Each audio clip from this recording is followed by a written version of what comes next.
We all have problems. We have problems as individuals. We have problems as congregations, communities. We have problems as a nation. We have problems. It's a part of life. You can't avoid so-called problems in your life. It's impossible. The only one who is free of problems is a dead person. Everybody has problems.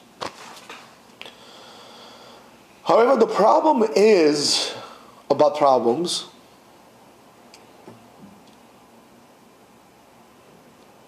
that nobody really wants to solve them. For example, let's say there is a problem in a community.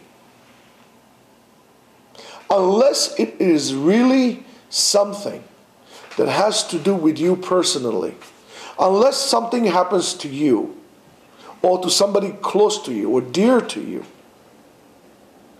when that happens, you'll turn havoc anywhere. You'll turn heaven and earth upside down. You run and you plea and you beg and you text and you forward and you ask and you cry and you scream and you kick. Unless it happens like this, all you're going to talk about is how bad the problem is, and you'll be interested in doing absolutely nothing to it. Let's say, for example, your shul has a problem of not attending minyanim. Yes, it's a horrible thing. Is anybody going to do anything about it? Is anybody going to take a list of people and call them? Or is going to be a group of people calling and encouraging people to come? Would there? No. Why? Let him do it. Let him do it. I'm just sitting here in the back waving my pom-pom saying, oh, we got a problem, we got a problem. Yeah, like a cheerleader. But you're not going to do anything. I think cheerleading is actually stupid. I mean, if you're asking me, I don't understand what's the point of having professional teams with cheerleaders in the background. Every time the guy catches a pass, they go like this. But that's stupid. I mean, who cares about this anyway? And I think it's a downgrading of women, if you're asking me altogether.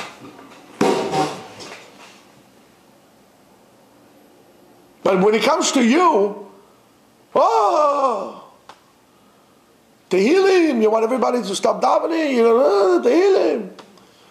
You're going to come to minyan, you're going to open the shul, you're going to start screaming at people, why aren't you coming to minyan? Why aren't you coming to minyan? Why aren't you coming to minyan? Well, because you need to say Kaddish, or something happens to your cat is sick, you have to say Tehillim over. But when somebody asks me, I don't care. Let's say you have a problem with drinking in shul. Are you going to stand up and say in your board meeting, we should not have alcohol served in shul? Of course not.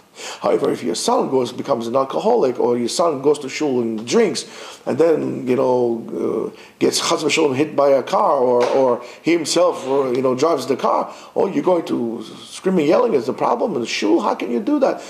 You forgot the bottles of alcohol you were finishing in shul. Most people are not interested in doing anything. They don't even want to hear the solution, and if you hear a solution, needless to say, they're not willing to do anything for it. So, if this is the case, you should not complain. If you're not willing to personally get involved and do something about anything, don't complain. We know, for example, how this country is going downhill. How we let certain radical movements take over this country. Anybody's willing to do anything. Those who are willing to do something gets things done. So therefore, if this country is going down the drain, and all we're doing is sitting down, it's your fault as well. Should have closed the faucet. If somebody has a drinking problem, or he comes home tipsy in shul, and you didn't do anything about it, your fault as well. You didn't drink. You went home, but you didn't do anything about it, your fault. If there are 9 people in minyan, and you came, but you didn't make sure to address the people who didn't come, your fault as well. As well. as well as the other people who didn't. It's very nice you came, but it's too bad you haven't done a thing. Most people are not interested in finding solution and executing for the problem. That's why people are going to continuously having problems that are not solved in their lives. Have a nice day.